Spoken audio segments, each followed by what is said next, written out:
मुद्द्याचं बोला, सोलापूरची एकी बिघडविण्याचा प्रयत्न करू नका. प्रणिती शिंदेंचा भाजपावर निशाणा.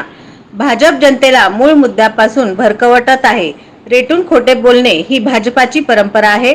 त्यांच्याकडे निवडणुकीला मुद्दा नाही. त्यांनी मागील 10 वर्षात काही केलेले नाही. त्यामुळे ते धर्माधर्मात तेढ निर्माण करण्याचा प्रयत्न करत आहेत.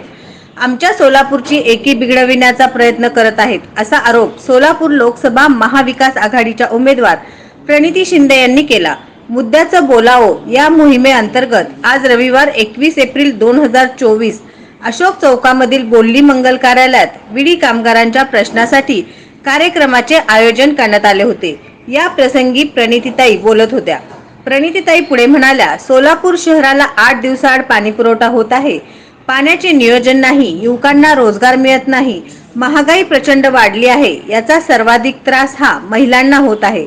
असे अनेक गंभीर प्रश्न असताना भाजप धार्मिक जातीजातीत तेढ निर्माण करण्याचा प्रयत्न करत आहे. तुम्ही कामाचं बोला, तुम्ही विकासाच्या मुद्द्याचं बोला, असेही प्रणिती म्हणाल्या. सोलापुरातील प्रश्नावरून मुद्द्याचं बोलावो हे अभियान राबवण्यात येत आहे. यात सोलापुरातील प्रश्नावरून चर्चा व्हावी, ते मुद्दे सोडवले जावे, या मागचा या अभियानाचा उद्देश आहे. या अभियानांतर्गत आज विडी कामगारांचे प्रश्न, जनतेचे प्रश्न यांची वाचा फोडण्यात आली. या प्रसंगी मुद्द्याचे बोला हो हे रॅप सॉन्ग प्रणितीताई यांच्याकडून लॉन्च करण्यात आले. विडी कामगारांना आधी आठवड्याला रोख पगार मिळायचा. भाजप सरकारने नोटबंदी करून विडी कामगारांना जी रोख पगार मिळायची ती बंद केली. यात विडी कामगारांचे नुकसान झाले. त्यांना वारंवार बँकेत पैसे काढण्यासाठी हेलपाटे मारावे लागतायत. भाजपने नोटबंदीतून साध्य तरी काय केलं? त्यांना गरीब जनतेला, विडी कामगारांना त्रास द्यायचा होता का? असा सवाल सोलापूर लोकसभा महाविकास आघाडीच्या उमेदवार प्रणिती शिंदे यांनी विचारला. या प्रसंगी सोलापूर शहरातील मोठ्या प्रमाणात विडी कामगार महिला उपस्थित होत्या. आज आपल्याकडे पाणी नाहीये, 8 दिवस नीलू नाहीये आणि बीजेपी आल्यापासून विडी कारखाने बंद करण्याचं कट कारस्थान बीजेपी आणि मोदी करत होते. तुमची आठवडा मजुरी बंद झाली, रोख रक्कम नोटबंदीमुळे बंद झाली, सोलापुरात विमानसेवा पण चालू झाली नाही, रस्ते झाले नाही. मग नेमकं 10 वर्षात बीजेपीने केलं तरी काय? आणि आज जेव्हा त्यांचे उमेदवार बाहेरून आलेले उमेदवार ते फक्त धर्मावर, जातीवरच, धर्मावर आपल्यामध्ये तेढ निर्माण करण्याचा प्रयत्न करतात. मुद्द्याचं बोलत नाही, कामाचं बोलत नाही, फक्त धर्म त्याच्यावरच लोकांमध्ये तेढ निर्माण करायचा प्रयत्न करतात. धर्म महत्त्वाचा आहे पण काम पण महत्त्वाचं आहे ना. तुम्ही मला निवडून आणले एवढे वर्ष कामामुळे. मी कधी धर्मजात केला का? नाही केलं. पण या बीजेपीच्या लोकांनी कधी काही कामच केलं नाही, म्हणून त्यांना ह्या गोष्टीचा वापर करावा लागला. बीजेपीने आपल्या देशात आणि आपल्या सोलापुरात कीड लावली, कीड धर्माची, जातीची, पातीची. जेव्हा त्यांना मुद्दे सुचत नाही, जेव्हा त्यांनी काम केलं नाही, तेव्हा ते आपल्या सोलापूरमध्ये येऊन, बाहेरची लोक येऊन तेढ निर्माण करतात, आपल्यामध्ये भांडणं लावायचा प्रयत्न करतात, फक्त धर्माचा, जातीचा, पातीचा आणि इतर गोष्टींचा आधार घेऊन. म्हणून आज सगळ्या महिला बीजेपीला विचारतायत की मुद्द्याचं बोला. तुम्ही रस्ते कधी करणार आहात? तुम्ही पाणी कधी देणार आहात? तुम्ही विमानसेवा कधी चालू करणार? तुम्ही महागाई कधी कमी करणार आहात? 300 रुपयाचं सिलेंडर 1200 झालं. रेशन दुकानामध्ये बदाम पण मिळत नाही. त्या ठिकाणी रॉकेल पण बंद केलं मोदी आल्यापासून. म्हणून त्यांनी आल्यापासून उलट चांगलं काम तर झालं नाही, पण चांगलं असलेलं काम बिघडवलं. म्हणून यावेळेस आपण त्यांना धडा शिकवायला पाहिजे.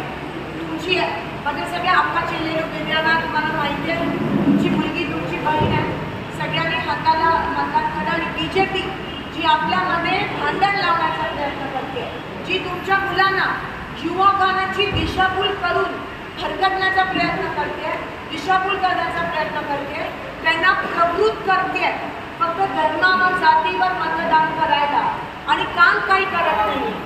हा एवढा मोठा पाप त्यांच्या हातून लोकशाहीमध्ये घडतोय. उद्या असं झालं तर काम करणारी लोक आपल्या देशात आणि सोलापुरात राहणारच नाही. मागचे 10 वर्ष ह्या बीजेपीच्या पापामुळे आणि निष्क्रियतेमुळे आपलं सोलापूर मागे गेलं.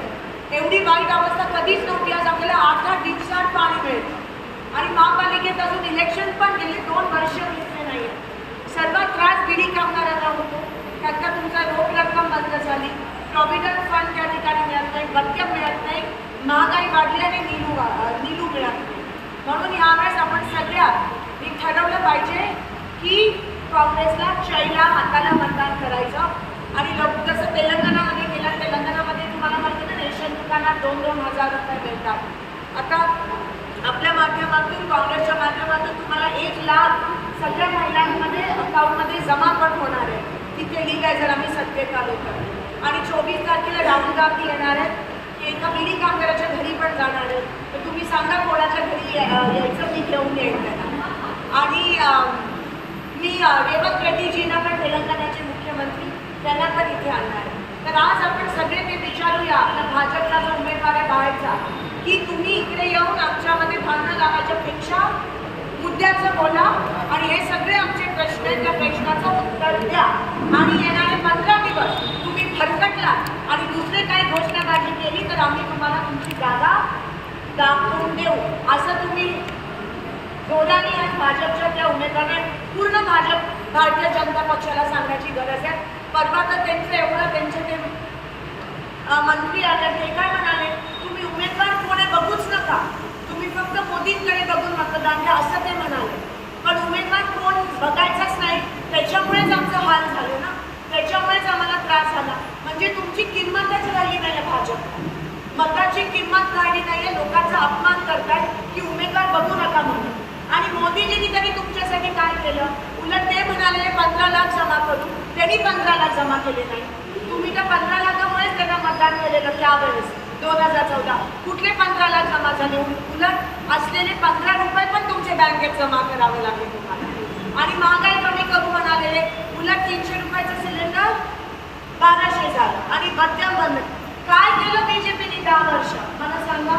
आणि आता येऊन फक्त नारेबाजी करतात. मला माहिती आहे कसली नारेबाजी करतात. म्हणजे इकडे बिडी कामगार, शेतकरी, यंत्रमाग कामगार उपासमारीची वेळ आली आहे आणि तुम्हाला फक्त भांडणं लावायचं आणि दंगली पेटवायचं सुचतं का? आणि काही पण व्हॉट्सॲपवर पण तुम्ही बघा त्यांची लोक फक्त जाती धर्मामध्ये समाजामध्ये भांडणं लावायचं त्यांचं काम चाललंय. एवढ्या खालच्या पातळीला उतरून ते आज काम करतात, आपल्या लोकांमध्ये बिघडवतात, आपल्या देशाला कीड लावतात आणि तुम्हाला प्रवृत्त करतायत. तुमचा वापर करून घेतायत स्वतः सत्तेत येण्यासाठी, मजा करण्यासाठी. पण बीजेपीने एवढे वर्ष काही काम केलं नाही. म्हणून यावेळेस हाताला मतदान करणं महत्त्वाचं आहे. आज आपण एक गाणं पण बनवलं बीजेपीच्या उमेदवारासाठी आणि आपण लॉन्च करतो उद्याचं बोलाव.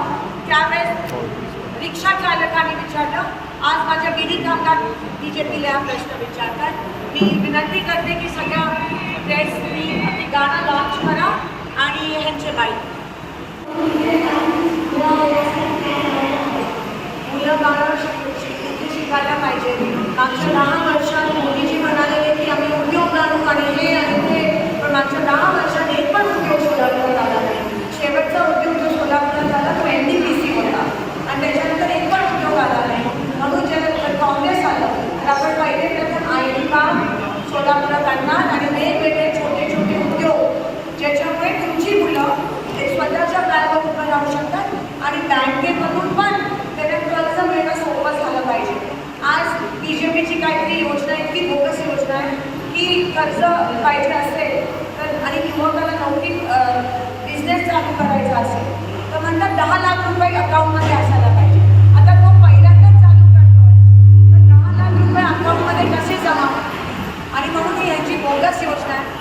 GST सगळ्या गोष्टीवर GST आहे, तुम्हाला GST द्यावं लागतं. बिस्किटाच्या पुड्यावर पण GST आहे.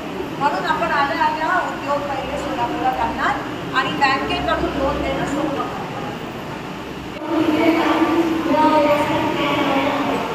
मुलं गाणं शिकायला पाहिजे.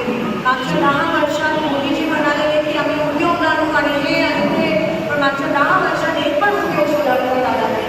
शेवटचा उद्योग जो सोलापुरात आला तो NDPC होता आणि त्याच्यानंतर एक पण उद्योग आला नाही.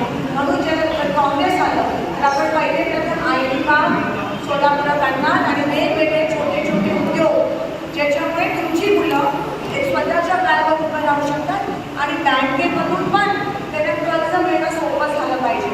आज बीजेपीची काहीतरी योजना आहे, इतकी बोगस योजना आहे की कर्ज पाहिजे असेल तर आणि युवकाला नोकरी बिझनेस चालू करायचा असेल तर म्हणतात 10 लाख रुपये अकाउंटमध्ये असायला पाहिजे. आता तो पहिल्यांदाच चालू करतोय तर 10 लाख रुपये अकाउंटमध्ये कसे जमा? आणि म्हणून ही ह्यांची बोगस योजना आहे. GST सगळ्या गोष्टीवर GST आहे. तुम्हाला GST द्यावं लागतं. बिस्किटाच्या पुड्यावर पण GST आहे. म्हणून आपण आल्या उद्योग पहिले सोलापुरात आणणार आणि बँकेकडून लोन देणं सोपं.